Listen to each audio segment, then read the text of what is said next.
எல்லாருக்கும் வணக்கம். நான் தான் உங்க விமல் வர்மன் பேசுகிறேன்.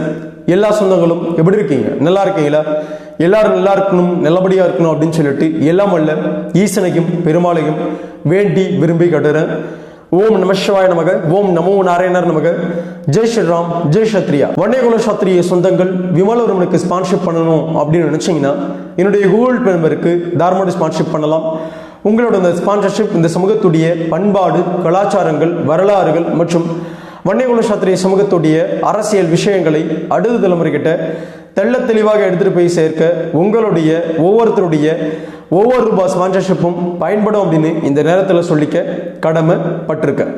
மாநில கட்சி அந்தஸ்தை இழந்த பாமக அதிர்ச்சியில் பாமக தலைமை. நடந்தது என்ன? நடந்து முடிந்த 2024 நாடாளுமன்ற தேர்தலில் பாமக வாங்கியிருக்கிற ஓட்டுகளுடைய எண்ணிக்கை பார்த்தீங்கன்னா 18,79,000 வாக்குகளை தான் நாம் பெற்றிருக்கோம். அதோடைய வாக்கு சதவீதம் வெறும் 4.74% கணக்கிடப்பட்டிருக்கு. அதோடைய பிம்பமாக மாநில கட்சி அந்தஸ்திலிருந்து பாமக இந்த நாடாளுமன்ற தேர்தலுடைய முடிவின் பெயரில் நாம வெளியாயிருக்கோம். ஒரு மாநில கட்சியா இருக்கணும் அப்படின்னா குறைந்தபட்சமாக 5% வாக்குகளை பார்த்தீங்கன்னா அந்த கட்சி தன்னகத்தையே பார்த்தீங்கன்னா வச்சிருக்கணும். அப்படியாப்பட்ட ஒரு விஷயத்திலிருந்து நாம வெளியாயிருக்கோம். வெறும் 4.74% தான் நம்மளுடைய வாக்கு சதவீதமா இந்த தேர்தலில் பார்த்தீங்கன்னா பதிவாயிருக்கு. ஒவ்வொரு தேர்தலையும் பாமகவுடைய வாக்கு வங்கி குறைஞ்சிக்கிட்டே தான் பார்த்தீங்கன்னா இருக்க ஒழிய கூட்ட பார்த்தீங்கன்னா வாய்ப்புகள் மிக மிக பார்த்தீங்கன்னா குறைவாகவே இருந்துட்டு இருக்கு. இன்னொரு புறம் பார்த்தீங்கன்னா வெறும் 18,79,000 வாக்குகளை தான் நம்ம பெற்றிருக்கோம். அப்படி இருக்கும் ஒரு சூழல்ல ஒட்டுமொத்த தமிழகத்துடைய வாக்குடைய எண்ணிக்கை எவ்வளவு அப்படின்னா 4,30,00,000 வாக்குகளுக்கு பக்கம் பார்த்தீங்கன்னா போலிங் ஆயிருக்கு. அதெல்லாம் நம்ம கம்பேர் பண்ணும்போது குறைந்தபட்சமாக நாம பார்த்தீங்கன்னா 20 to 21 லட்சம் வாக்குகளை பார்த்தீங்கன்னா நம்ம பெற்றிருந்தோம் அப்படின்னா 5% வாக்குகளை மீண்டும் பார்த்தீங்கன்னா சாலிடா பாமக தன்னகத்தே பார்த்தீங்கன்னா வச்சிருக்கோம். ஆனா இன்னைக்கு நாம அந்த பர்சன்டேஜ் வாக்கு பார்த்தீங்கன்னா இழந்திருக்கோம். கூட்டணி கட்சிகளுடைய மொத்த வாக்குகள் பார்த்தீங்கன்னா 18%. இதுல பாமக பார்த்தீங்கன்னா பல தொகுதிகளில் கூட்டணி கட்சிகளுக்கு பார்த்தீங்கன்னா வாக்கு செலுத்தி இருக்கோம். அந்த கூட்டணி கட்சிகளுடைய வாக்குகள்லாம் சேர்த்தோம் அப்படின்னா கண்டிப்பா நாம 6 to 7% வாக்குகளை பார்த்தீங்கன்னா நாம கன்ஃபார்ம் நம்மளுடைய கையில தான் வச்சிருக்கோம். ஆனா இப்ப நம்ம நின்று இருக்கிற 10 தொகுதிகளில் பார்த்தீங்கன்னா வெறும் 4.74% தான் வாங்கியிருக்கோம். அதோடைய பிம்பமாக நம்மளுடைய ஓட்டுகளை பார்த்தீங்கன்னா பிரிச்சா நாம மாநில கட்சி அந்தஸ்துல இருந்து வெளியாகியிருக்கோம் அப்படின்ற செய்தி கடந்த ஒரு நாளா பார்த்தீங்கன்னா பல செய்தி ஊடகங்கள்ல பாமகவை பார்த்தீங்கன்னா இகழ்ந்தும் பாமக கிண்டலடித்தும் இந்த செய்தியை பார்த்தீங்கன்னா வெளியிட்டு வந்துட்டே இருக்கிறாங்க. இதை பார்த்திருக்கிற பல சொந்தங்கள் பார்த்தீங்கன்னா எனக்கும் ஷேர் பண்ணி இப்படி ஆகி போச்சு அப்படின்னு பார்த்தீங்கன்னா வருத்தப்பட்டுக்கிட்டாங்க. எனக்கும் பெரிய வருத்தம் தான். வருத்தம் இருந்து என்ன பிரயோஜனம் அப்படின்னா நாம வாங்கியிருக்கிற வாக்குகள் பார்த்தீங்கன்னா குறைந்தபட்சமாக எல்லா தொகுதிகளிலையும் ஒரு 2 லட்சம் வாக்குகளுக்கு நேராக பார்த்தீங்கன்னா வாங்கியிருந்தோம் அப்படின்னா இன்னைக்கு நாம கவலைப்பட்டுக்க வேண்டிய அவசியமே கிடையாது. குறிப்பா நாம கடலூர்ல குறைந்தபட்சமாக பார்த்தீங்கன்னா 2.5 லட்சம் வாக்குகளுக்கு மேல தான் பார்த்தீங்கன்னா வாங்கியிருக்கணும். ஆனா நாம ஒரு 50,000 வாக்குகள் பார்த்தீங்கன்னா ஷார்டேஜில் தான் இருக்கும். அரக்கோணத்துலையும் அப்படித்தான். அதே போல் பார்த்தீங்கன்னா 3 லட்சம் வாக்குகளுக்கு பக்கம் பார்த்தீங்கன்னா நாம கண்டிப்பாக ஆரணியில் தொட்டிருக்கணும். அதுவும் கம்மி தான்.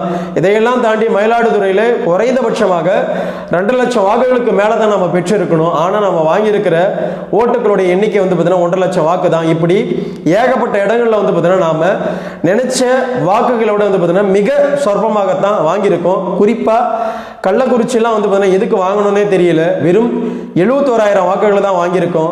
ஒவ்வொரு தேர்தலையும் நாம திண்டுக்கலை எதுக்கு வாங்குறோம்னு தெரியல. அந்த அம்மாவுக்கு பார்த்தீங்கன்னா அந்த சீட்டை பார்த்தீங்கன்னா வாங்கி கொடுத்துட்டு அந்த அம்மாவும் பார்த்தீங்கன்னா ஒவ்வொரு முறையும் டெபாசிட்டை பார்த்தீங்கன்னா இழந்திருக்கு. நாம என்னத்தை சொல்றதுனே தெரியல. சேலத்துல வெறும் 1,27,000 வாக்குகளை தான் நம்ம பெற்றிருக்கோம். சேலத்துல வன்னியருடைய வாக்கு வங்கி எவ்வளவு பெருசு, பாமகவுடைய பலம் எவ்வளவு பெருசு அப்படின்னு கடந்த சட்டமன்ற தேர்தலே நாம நிறுவனம் பண்ணியும் கூட நாம இன்னைக்கு வெறும் 1,27,000 வாக்குகளை தான் பார்த்தீங்கன்னா பெற்றிருக்கோம் அப்படின்னா என்ன சொல்றதுனே தெரியல. கண்டிப்பா சேலத்துலலாம் நாம ஒரு 3-4 லட்சம் வாக்குகளை வந்து பார்த்தீங்கன்னா பெற்றிருக்கணும். அப்படியாப்பட்ட சரியான ஒரு கேண்டிடேட்டை நாம் அங்கே நிறுத்தியிருந்தோம் அப்படின்னா கண்டிப்பா அந்த வாக்குகளை அங்கே பெற்றிருப்போம்.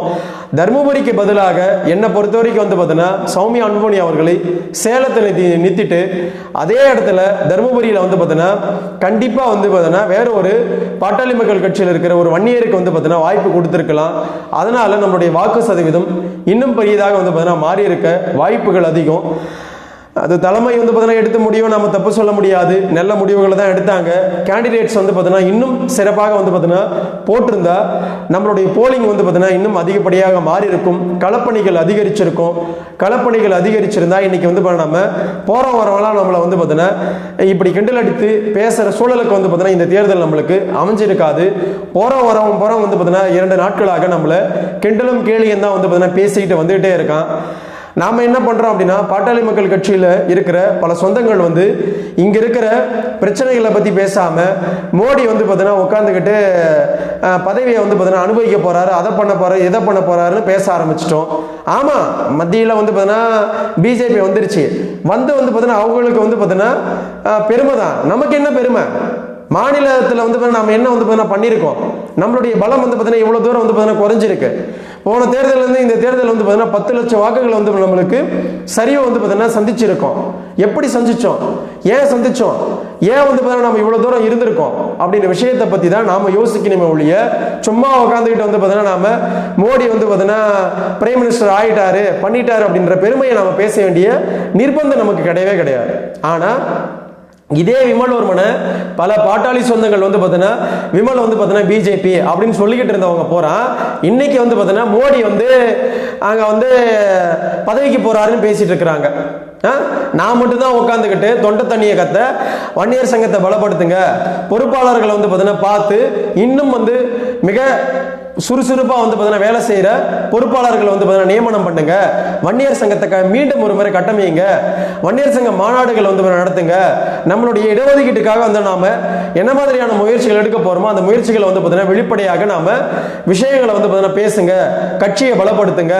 2026 சட்டமன்ற தேர்தலில் குறைந்தபட்சமாக நாம 20 தொகுதிகளுக்கு மேல வந்து பார்த்தீங்கன்னா எம்எல்ஏ சீட்டை நாம வெற்றி பெறணும். இந்த வேலையைத்தான் நாம வந்து பார்த்தீங்கன்னா பண்ணணும் அப்படின்னு நான் மட்டும்தான் வந்து பார்த்தீங்கன்னா 2 நாளா உட்காந்து கத்திட்டு இருக்குன்னு நினைக்கிறேன். மித்தவங்க போற வந்து பார்த்தீங்கன்னா ஏதோ விஷயத்த பேசிட்டு இருக்கிறாங்க. பாட்டாளி சொந்தங்களை உட்காந்துக்கிட்டு அந்த காணொலிகளை பார்த்துட்டு உட்காந்துக்கிட்டு ஷேர் பண்ணிட்டு உட்காந்துட்டு இருக்கிறோமே ஒழிய நாம பெற்றிருக்கிற ஓட்டுகள் எவ்வளவு, அந்த ஓட்டுகளுடைய சதவீதம் எவ்வளவு, அந்த சதவீதம் நம்மளுக்கு போதுமானதா, அதோடைய விஷயமாக வந்து பார்த்தீங்கன்னா மாநில கட்சி அந்தஸ்துல இருந்து நம்ம வெளியே போயிருக்குமே.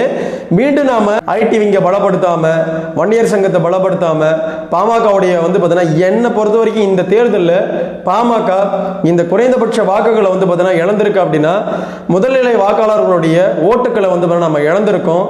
ஏன் இழந்தோம், எதற்கு இழந்தோம் அப்படின்ற சிந்தனை கூட வந்து நமக்கு இல்லாம வந்து இன்னைக்கு வரைக்கும் இருக்கும் அப்படின்னா நம்ம ஒண்ணுமே பண்ண முடியாது. ஏன்னா முதல்நிலை வாக்காளர் பூரா வந்து நாம் தமிழரை நோக்கியும் கண்ட கட்சிகளை நோக்கி வந்து போயிட்டான். வன்னியர் சங்கம் பலமா இருந்திருந்தா, பாமகவுடைய ஐடி விங் வந்து பார்த்தீங்கன்னா பலமா இருந்திருந்தா அந்த ஓட்டுகள் முழுக்க நமக்கு வந்திருக்கும். குறைந்தபட்சமாக வன்னியர் சமூகத்திலிருந்து ஒரு புது வாக்காளர்களா வந்து பார்த்தீங்கன்னா ஒரு 5 to 8 லட்சம் பேர் வந்து பார்த்தீங்கன்னா வாக்காளர்களா இந்த முறை இருந்திருந்தா கூட அந்த வாக்காளர்கள் ஒவ்வொரு தேர்தலையும் வந்து பார்த்தீங்கன்னா நமக்கு சாதகமா இருப்பாங்க. ஆனா இந்த தேர்தலை பொறுத்த வரைக்கும் நமக்கு சாதகமே கிடையாது. கண்டிப்பா சொல்லுவோம், சாதகமே கிடையாது. வெறும் 8000 ஓட்டு வந்து பார்த்தீங்கன்னா வாங்க இடத்துல வந்து பார்த்தீங்கன்னா நாம் தமிழர் இன்னைக்கு 72,000 வாக்குகளை நோக்கி போயிருக்கான் அப்படின்னா அவன் வளர்ந்துட்டு இருக்கான், நாம தோத்துட்டு இருக்கோம். வன்னியர் சங்கத்தை பலப்படுத்தாம, பாமகவுடைய ஐடி விங்க வந்து பார்த்தீங்கன்னா பலப்படுத்தாம பகல் கனவை வந்து பார்த்தீங்கன்னா நம்ம கண்டுட்டு இருக்கோம் உட்காந்துக்கிட்டு. நம்ம எவ்வளோ விஷயத்தை முட்டு கொடுத்து பேசிக்கலாம். இன்னைக்கு நாம வந்து பார்த்தீங்கன்னா அதிமுகவை தோக்கடிச்சிட்டோம், அதிமுகவுக்கு எதிரான வந்து பார்த்தீங்கன்னா ஒரு தலைமையா நாம மாறிட்டோம் அப்படின்னு என்னதான் நாம வந்து பார்த்தீங்கன்னா நம்மளை சூடு போட்டு கொண்டாலும் வெளிப்படையா சொல்லணும் அப்படின்னா நாம தோத்துட்டு இருக்கோம். வன்னியர் சங்கத்தை பலப்படுத்த முயற்சி எடுங்க. பாமகவுடைய ஐடி விங்க வந்து பார்த்தீங்கன்னா இன்னும் பெரியதாக வந்து பார்த்தீங்கன்னா உருவாக்குங்க. பல யூடியூப் சேனல்களை வந்து நாம கரம் கொண்டு வந்து பார்த்தீங்கன்னா அவங்கள மிக பெருசா வளர்க்கணும். அதெல்லாம் எதுவுமே பண்ண மாட்டேங்கிறோம். எல்லாத்துக்குமே ஒரு காரணத்தை வச்சிருக்கோம். கட்சியில எங்கெங்க காசு இருக்கு, கட்சியில எங்கெங்க காசு இருக்கு. இப்படித்தான் வந்து பார்த்தீங்கன்னா விடுதலை சிறுத்தையில் இருக்கிற மற்ற கட்சியில இருக்கிறவங்க தான் பேசிட்டு இருக்கானா? சொல்ல பார்க்கலாம். அவனுடைய ஐடி விங்க வந்து பார்த்தீங்கன்னா பலப்படுத்தல. அவன் தன்னுடைய ஐடி விங்க அவனுடைய சித்தாந்தத்தை பேசுறவங்களை வந்து பார்த்தீங்கன்னா பலப்படுத்தல. அந்த வேலையை வந்து பார்த்தீங்கன்னா பாமக ஏன் செய்ய மறுக்குது? ஏன் வந்து பார்த்தீங்கன்னா நம்ம நொண்டி சாக்கு சொல்லிக்கிட்டே இருக்கோம்? எனக்கு ஒண்ணுமே புரியல. விமல்வர்மனை வந்து பார்த்தீங்கன்னா பாஜக சொல்லிக்கிட்டு தெரிஞ்சவங்க போறான். இன்னைக்கு பாஜக வந்து பார்த்தீங்கன்னா உட்காந்துக்கிட்டு மோடி வந்து ஆட்சிக்கு போறாருன்னு பேசிட்டு உட்காந்துட்டு இருக்கீங்க. நான் மட்டும் தான் தொண்டை தண்ணி வந்து பார்த்தீங்கன்னா போக வந்து பார்த்தீங்கன்னா கத்திட்டு இருக்கேன். கட்சி இப்படி ஆயிடுச்சு, கட்சி இப்படி போயிடுச்சு, நம்ம இன்னும் வந்து பார்த்தீங்கன்னா போக வேண்டிய சூழல் இருக்கு, இன்னும் 2.5 வருஷம் இருக்கு, நம்ம எங்கேயோ போகணும்னு நான் மட்டும் தான் பேசிட்டு இருக்கேன். எத்தனை வன்னியர்கள் காது கொடுத்து கேட்கறீங்க? ஆனா விமல்வர்மனுக்கு பட்டம் கட்டணும்னா அவ்வளவு பேர் வரீங்க, குறை சொல்லணும்னா அவ்வளவு பேர் வரீங்க. என்னத்த சொல்ல நாம அவ்வளவு வருத்தமா இருக்கு எனக்குலாம். எதை நோக்கி நம்ம போறன்ற ஒரு சிந்தனை கூட வந்து பார்த்தீங்கன்னா இங்க இருக்கிற கட்சியில இருக்கிற வன்னியர்களுக்கு இல்லை அப்படின்னா என்னத்த சொல்ல? இருக்கிற பிரச்சனைகளை வெளிப்படையா பேசுங்க, தைரியமா பேசுங்க, பொறுப்பாளர்கள்ட்ட சொல்லுங்க இந்த இடத்துல நம்ம தப்பு பண்ணியிருக்கோம் அப்படின்னு. ஏன் வந்து பார்த்தீங்கன்னா மறுக்கிறோம்? என்ன பயம்? சொல்ல பார்க்கலாம். என்ன பயம்? தலைமைக்கு சொல்லுங்க, என்ன பயம்? இருக்கிற பிரச்சனையை வந்து சொல்லி வந்து நாம அந்த பிரச்சனைகளை களைய பார்க்கணும். அந்த பிரச்சனைகளை அடுத்த முறை வந்து பார்த்தீங்கன்னா இல்லாம வந்து பார்த்தீங்கன்னா ஆக்கணும். அப்பதான் கட்சி வந்து பார்த்தீங்கன்னா வளர்ச்சி பணிக்கு போகும். அதையா பண்றோம்? மீண்டும் மீண்டும் உட்கார்ந்துகிட்டு நமக்கு தேவையில்லாத விஷயங்களை மட்டுமே திரும்ப திரும்ப திரும்ப திரும்ப பேசிட்டு இருக்கோம். அப்புறம் எப்படி நம்ம வந்து பார்த்தீங்கன்னா வன்னியருடைய வாக்கு சதவீதத்தை இன்னும் பெரிதாக வந்து பார்த்தீங்கன்னா மாற்ற போறோம்? நம்மளுடைய பாட்டாளி மக்கள் கட்சியோடைய வாக்கு சதவீதத்தை குறைஞ்சுக்கிட்டே இருக்கு. 2014 நம்மளுடைய வாக்கு சதவீதம் நாடாளுமன்றத்தில் 6.8%. நாம 2019 5.2% வந்து நம்ம வாங்கணும். இன்னைக்கு நாம 2024 வெறும் 4.74% தான் வாங்கியிருக்கோம். ஆனா 2014 நாம் தமிழருடைய வாக்கு சதவீதம் வெறும் 1%. 2019 அவருடைய நாடாளுமன்ற வாக்கு சதவீதம் 6.2%. ஆனா இன்னைக்கு 8.2% வந்து பார்த்தீங்கன்னா வளர்ந்துருக்கான். அவன் வளர்ச்சி பாதைக்கு போறானா, நாம வளர்ச்சி பாதைக்கு போயிட்டு இருக்கோமா அப்படின்னு வன்னியர்கள் என்னைக்கு வந்து சிந்தனை செய்ய போறீங்க? நாம் தமிழருக்கு வாக்கு செலுத்தி இருக்கிற ஒவ்வொரு வன்னியனும், ஒவ்வொரு வன்னிய குல சத்திரிய இளைஞனும் பெண்களும் நீங்க எல்லாம் கூனி குறுகணும், சத்தியமா குறுகணும். உங்களுடைய வேலை வாய்ப்புக்காக, உங்களுடைய இடஒதுக்கீடுக்காக பாமக மட்டும்தான் போராடும். சீமான் ஒருபோதும் போராட மாட்டான். சீமான் ஒருபோதும் வந்து பார்த்தீங்கன்னா போராட மாட்டான். என்ன சொல்றதுனே தெரியல. எனக்கெல்லாம் அவ்வளவு வந்து பார்த்தீங்கன்னா வருத்தமா இருக்கு. கட்சியில எவ்வளவு வந்து பார்த்தீங்கன்னா இழப்புகளை சந்திச்சுட்டு இருக்கு, கட்சி எவ்வளவு வந்து பார்த்தீங்கன்னா பின்னாடி போயிட்டு இருக்கு. அதை பத்தி உட்காந்துட்டு வந்து பார்த்தீங்கன்னா பேசுங்க. ஆனா உட்காந்துட்டு எதையெல்லாம் உட்காந்து பேசிட்டு இருக்கீங்க? பாமகவுடைய ஐடி விங்க பலப்படுத்துங்க, வன்னியர் சங்கத்தை வந்து பார்த்தீங்கன்னா பலப்படுத்துங்க, பொறுப்பாளர்களை வந்து பார்த்தீங்கன்னா இன்னும் மெருகேற்றி வந்து பார்த்தீங்கன்னா பலப்படுத்துங்க. அப்பதான் சட்டமன்ற தேர்தலில் நம்ம மிகப்பெரிய ஒரு அசுர பலமா வெளியே வர முடியும். வீண் பெருமைகளை உட்காந்துக்கிட்டு 10க்கு 10 தொகுதி அடிக்க போறோம், 10க்கு 5 அடிக்க போறோம், 10க்கு 6 அடிக்க போறோம் அப்படின்னு சொல்லிக்கிட்டு இப்ப வரைக்குமே வந்து பார்த்தீங்கன்னா வன்னியர் சொந்தங்கள் வந்து பார்த்தீங்கன்னா பலர் வந்து சட்டமன்றத்தை நம்ம 50 அடிக்க போறோம், 60 அடிக்க போறோம் அப்படின்னு கனவு கண்டுட்டு உட்காந்துட்டு இருக்கீங்க. கனவுகள்ல இருந்து வெளியே வாங்க. 5 அடிச்சிருக்கமா, இன்னும் 15 சேர்த்து அடிக்கிறோம் அப்படின்ற அந்த தொலைநோக்கு பார்வையோடு வந்து பார்த்தீங்கன்னா வேலை செய்யுங்க. அந்த விஷயத்தோடு வந்து பார்த்தீங்கன்னா ஒவ்வொரு தொகுதியிலும் பொறுப்பாளர்கள் வந்து பார்த்தீங்கன்னா வேலை செய்யுங்க, தொண்டர்கள் வந்து பார்த்தீங்கன்னா வேலை செய்யுங்க. அப்பதான் நாம வெற்றி வாய்ப்பை வந்து பார்த்தீங்கன்னா இன்னும் அதிகமாக்க முடியும். இல்லை அப்படின்னா மாறு மேல உட்காந்துட்டு நாமளே காரி முஞ்ச மாதிரி உட்காந்துட்டு பகல் கனவை கண்டுகிட்டே இருந்தோம் அப்படின்னா பகல் கனவா தான் போவோம். தருமபுரியா வெற்றி அடைஞ்சிருவோம், ஒன்றும் பிரச்சனை இல்லை.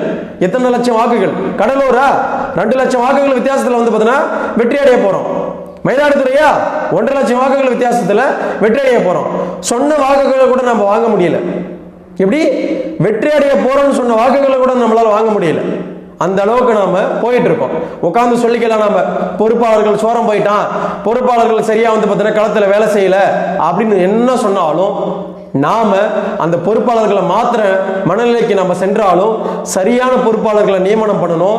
சரியான மக்களை வந்து பார்த்தீங்கன்னா தொண்டர்களை வந்து பார்த்தீங்கன்னா எந்த அளவுக்கு வந்து பார்த்தீங்கன்னா அணுகிறாங்களோ அவங்கள வந்து பார்த்தீங்கன்னா நாம பொறுப்புல போட்டு கட்சியை வந்து பார்த்தீங்கன்னா வளர்ச்சி பாதைக்கு எடுத்துட்டு போங்க. அட்லீஸ்ட் வன்னியர் சங்கத்தை பலப்படுத்துங்க. நான் 2 நாளா கத்திட்டு இருக்கேன்.